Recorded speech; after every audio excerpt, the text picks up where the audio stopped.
Hello, I'm Brother Buie from the Israel of God, coming to you again, preaching the Word of God by subject and title. Today's subject is speaking in tongues.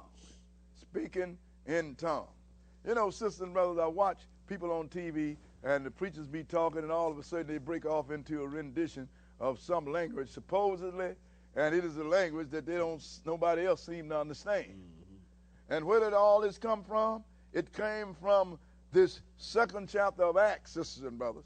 And then people from that day on, people call themselves being caught up in the Spirit, and they speaking in tongues. Actually, and people don't understand that it's actually talking about another language. Now, we're going to examine this a little bit, and we're going to see what we can glean out of it. I'm not saying that the Lord, the Spirit of God, cannot make you speak in an unknown tongue. But I know the Bible supports that it is possible. But then again, who is doing this? What vessel is clean enough for the Lord to do this? But we're going to see what happened on the day of Pentecost. Let's start this in Acts, the second chapter, and verse 8. Okay, go ahead. Verse 8. Verse 1, I'm sorry. 2 and 1. Go ahead. And when the day of Pentecost was fully come, they were all with one accord in one place. See, now, why was all these guys with one accord in one place? Because it's a commandment. They're supposed to be there. They are keeping the Feast of Weeks. Go ahead. And suddenly there came a sound from heaven as of a rushing mighty wind, and it filled all the house where they were sitting. Go ahead. And there appeared unto them cloven tongues like as of fire, and it sat upon each of them. Now look, all of a sudden, they felt something like a rushing wind coming there. And fiery tongues set up on each one of them, sisters and brothers. But look, this is the Feast of Weeks. This is all Israelites here. Nobody there but Israelites. So now let's see what happened. Go ahead and read. And they were all filled with the Holy Ghost, and began to speak with other tongues as the Spirit gave them utterance. And all of them was filled with the Spirit of God. They're supposed to start to speak with other tongues or other language. We're going to see who was really doing the speaking here. Go ahead and read. And there were dwelling at Jerusalem Jews, devout men, out of every nation under heaven. Now, why was all these people there out of every nation under heaven? Like I said, they was keeping the Feast of Weeks, which is called Pentecost. That's why Gentiles and other nations, other than Israelites, wasn't there, because they didn't keep that then, and they don't keep them now. Go ahead and read. Now, when this was noised abroad, the multitude came together and were confounded. Go ahead. Because that every man heard them speak in his own language. Now look, how can all of these people in the room be speaking at the same time, and anybody can make out what languages that was spoken? Sisters and brothers, the people that were speaking was the local guys, Peter them. And the tongue that was set by each one of them was translating what Peter them was talking about. That's why they said, look, how is it that we hear every man hear them in his own tongue which he speaks, in his own language? Go ahead and read. And they were all amazed and marveled, saying one to another, Behold, are not all these which speak Galileans? And how hear we every man in our own tongue wherein we were born? And they was marveled. And they said, look here. Are not all of these guys that's doing the talking Galileans? That means it was Peter them. They was out the coast of Galilee.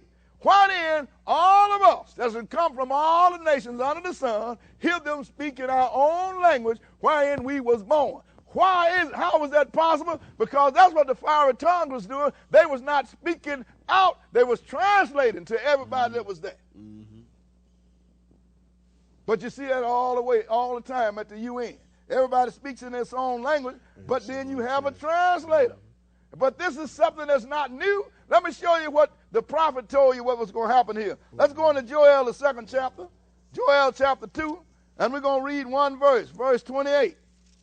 Joel 2 and 8. So this is nothing new, because the Lord told you what he's going to do, but let's see what really is going to take place here. This is a bunch of what the prophet was doing, because all these guys understood what Peter them was talking about.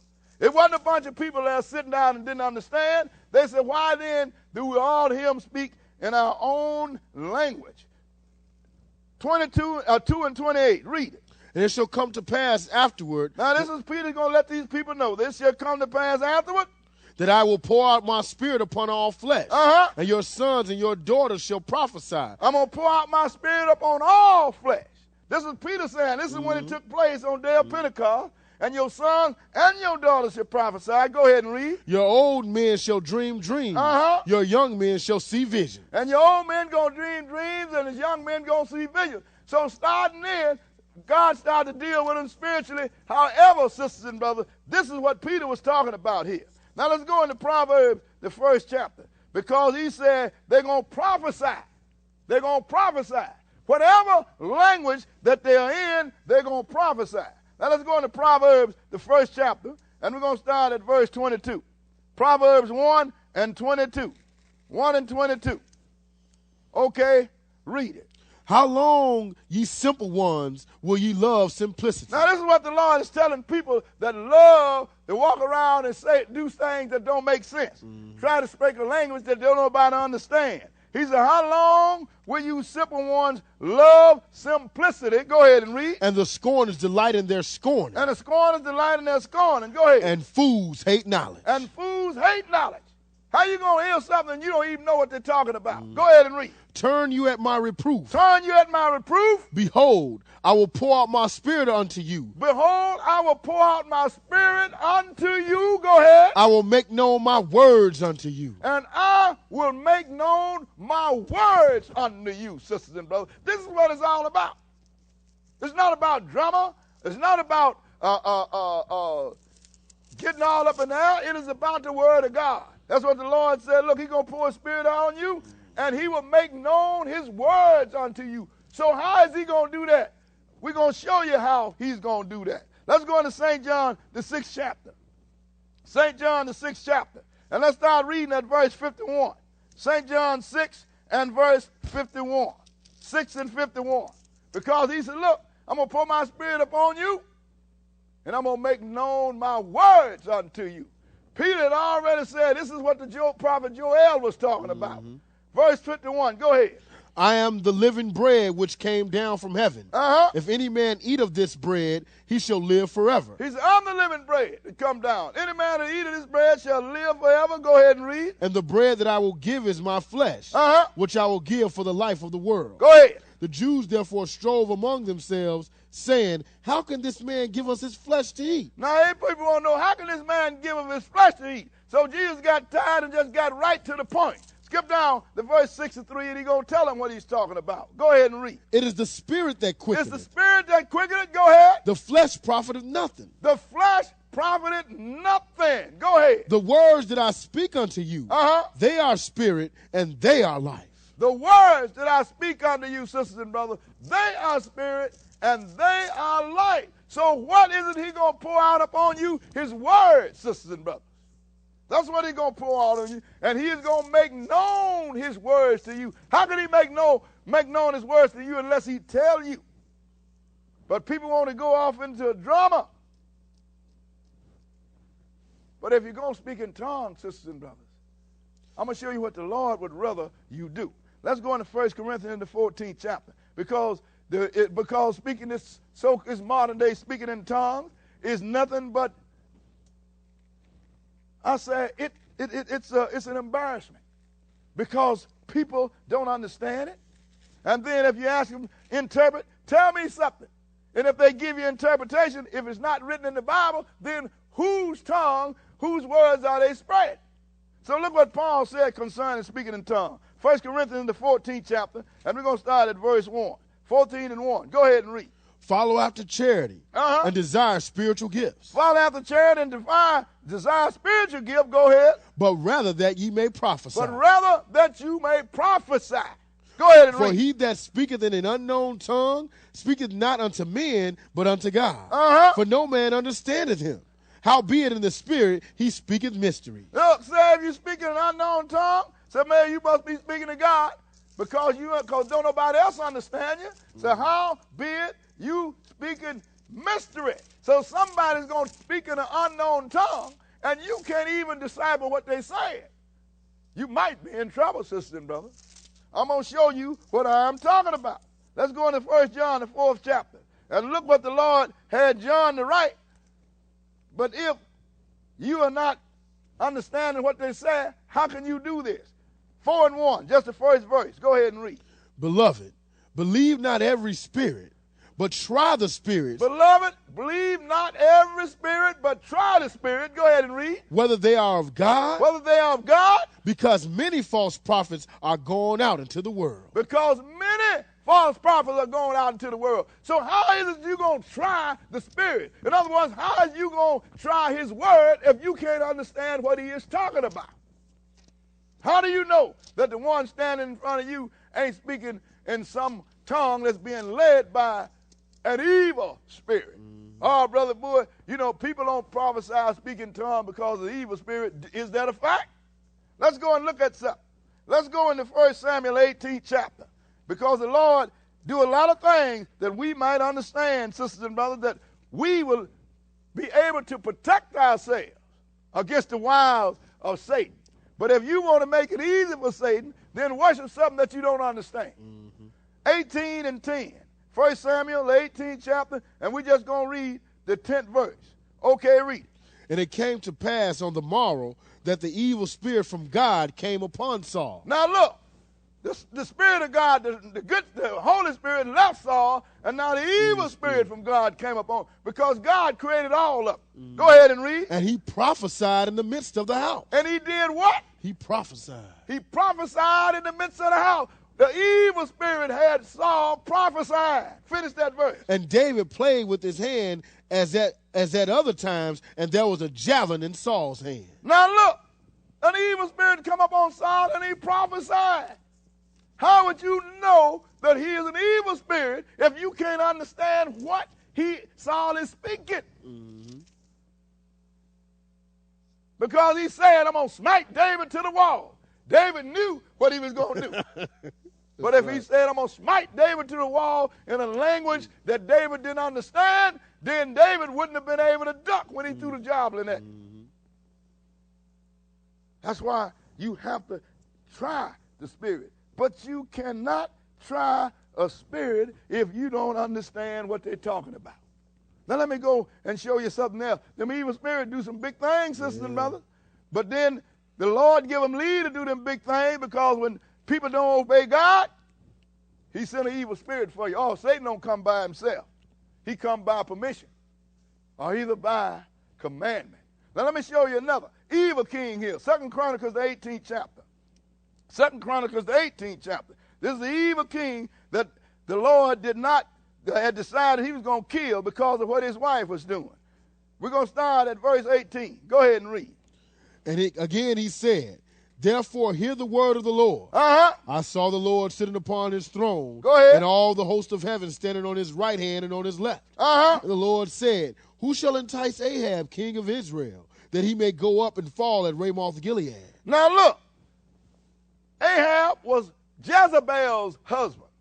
King Ahab let Jezebel, which is a priestess, not a streetwalker, a female priest. And she had prophets under her. That's right. Which was the prophets of Baal. He let her do all kind of wickedness, teach falsehood, let her kill a man for his property. And the Lord got tired, and he sent the prophet down there, and he's telling Ahab, this is what the Lord said. He said, I saw the Lord on in his whole train. And he said, look, who shall go down and persuade Ahab to go up on Ramoth Gilead and fall? In other words, Ahab was trying to get counsel whether he should go to war. And so the Lord wanted him to go to war because he decided to kill it. And look what he did here. Go ahead and read. And one spake saying after this manner, and another saying after that manner. And these guys' spirits came before God, and they were telling God, well, I'll do this to make him go up there and die. I'll do that to go up and make him die. But that wasn't good enough. Go ahead and read. Then there came out a spirit and stood before the Lord and said, I will entice him. Now here come another spirit, so I'll entice him. Go ahead and read. And the Lord said unto him, wherewith? How will you? Go ahead. And he said, I will go out and be a lying spirit in the mouth of all his prophets. He said, I'll go out and I will be a lying spirit in the mouth of all of his prophets. Go. And the Lord said, hey, that'll work. Go ahead and read. And the Lord said, thou shalt entice him, and thou shalt also prevail. Go out and do even so. Now, he didn't tell the spirit to lie. The spirit told him he's going to be a lying spirit. We'll show you later on. If we can't show you today, but that's Satan the devil, sister and mother, because he's a liar and he is the founder of it. He said, so now go out and you will prevail. He didn't say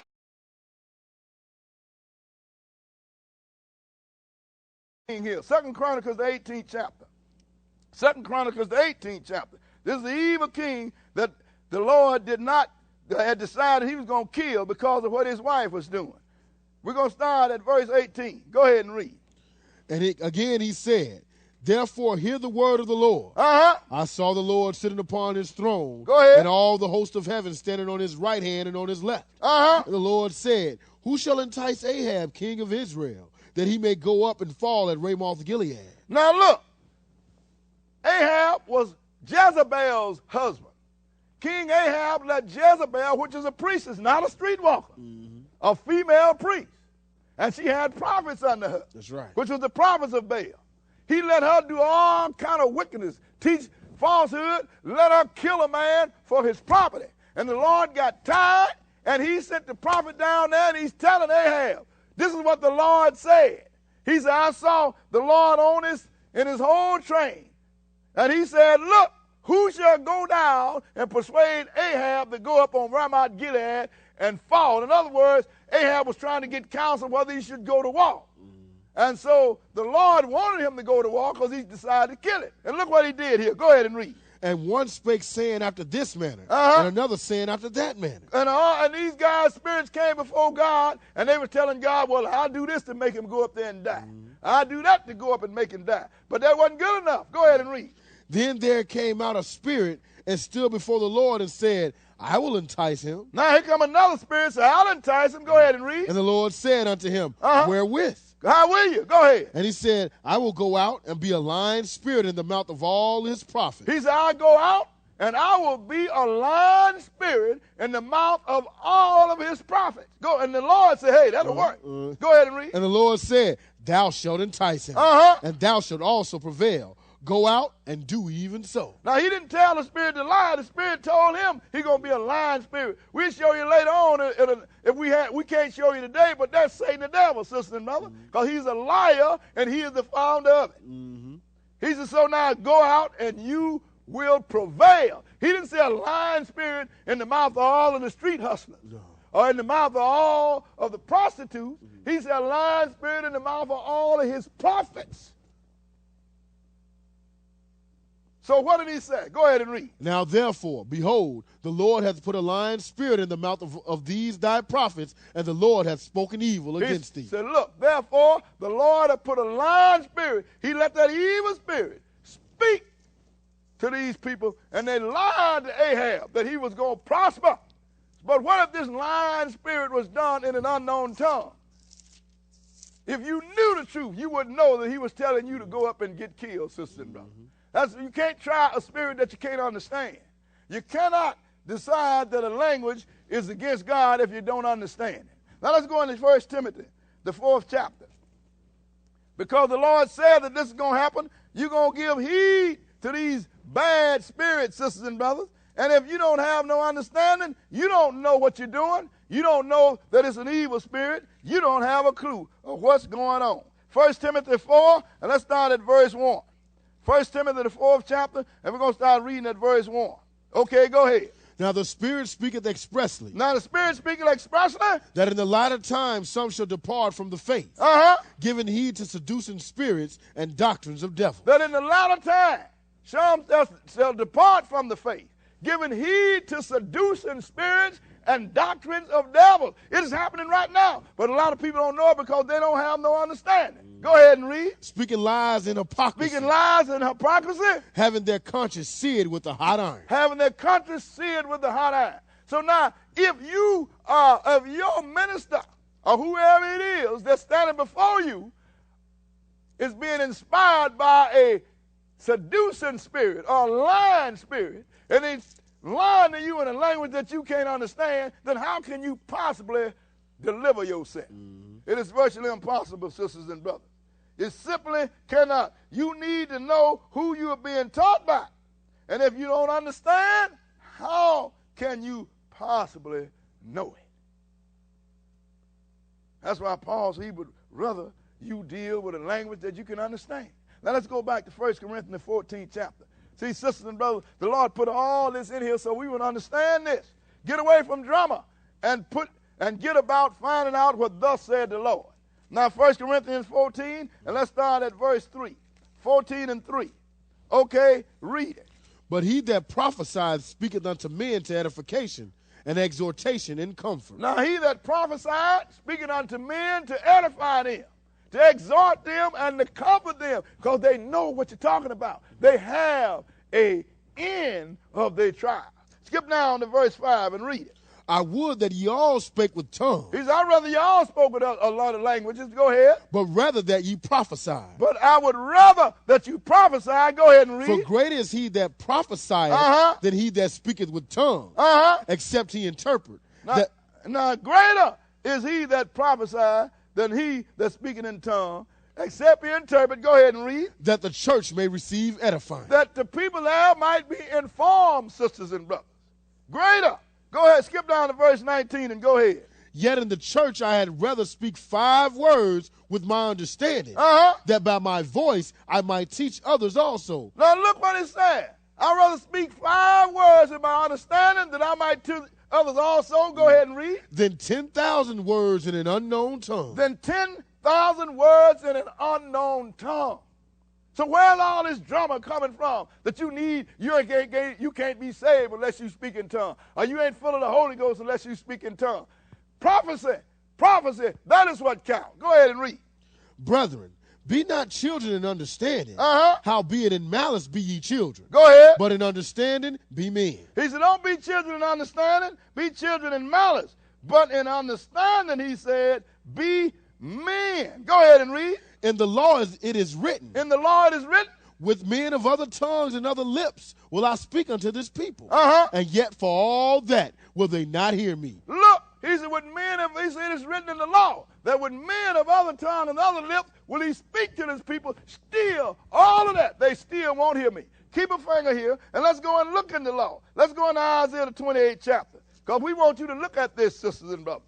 You need to understand that Paul is not playing when he starts talking about speaking in tongues and all this. It's just that you are playing. You ain't paying no attention.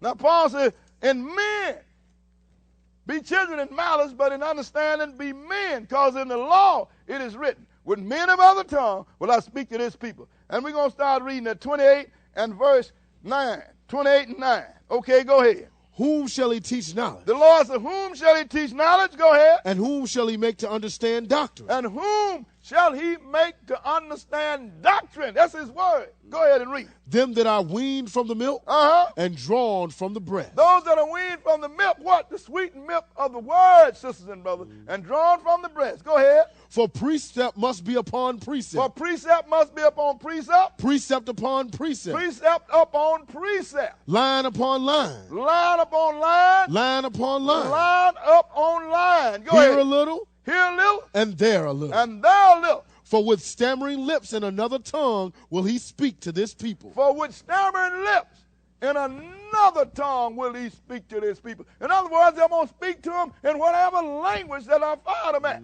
That's why on the day of Pentecost, when Peter and them was speaking their language, all these Jews that was from all over the world heard him speak in their language. Why? Because he had these tongues sitting right there and translating, sisters and brothers. The Lord is about sensible things. He said, look, with stammering lips and another tongue will I speak to this people. That's why he didn't say one tongue, he just said another. Why? Because he knew that Israel was going to be all over the world and they're going to be speaking the language, whatever nation they found themselves. And down through the generation, they're going to be born in nations that speak tongues other than Hebrew. But the Lord said, I'm going to speak to them in that tongue also. But still, is it going to help? Go ahead and read. To whom he said, this is the rest wherewith you may cause the weary to rest. That's what prophecy is supposed to do. It's supposed to make you rest. That's right. Give you an expected end. And this is the rest to whom he may call the weary to rest. Go ahead. And this is the refreshing. Yet they would not hear. Just like Paul said, yet they will not hear, sisters and brothers. Yet they will not hear. Why? It's because the truth has fallen to the ground. But even if you had some understanding, if you read just a little bit and somebody come preaching to you in an unknown tongue, how would you possibly know that they was wrong? Plus, again, too, tongues are not for people that really is about God. Mm-hmm. Let's go into 1 Corinthians, the 14th chapter again. 1 Corinthians, the 14th chapter, and just have, because we're going to examine this, sisters and brothers, because people do not examine stuff. Let's start at verse, let's read verse 22. Verse 22. Go ahead and read. Wherefore tongues are for a sign, not to them that believe, but to them that believe not. Wait a minute. Wait a minute. Tongues are for a sign, not to them that believe, but to them that believe not. That's right. Do you see what Paul is saying here?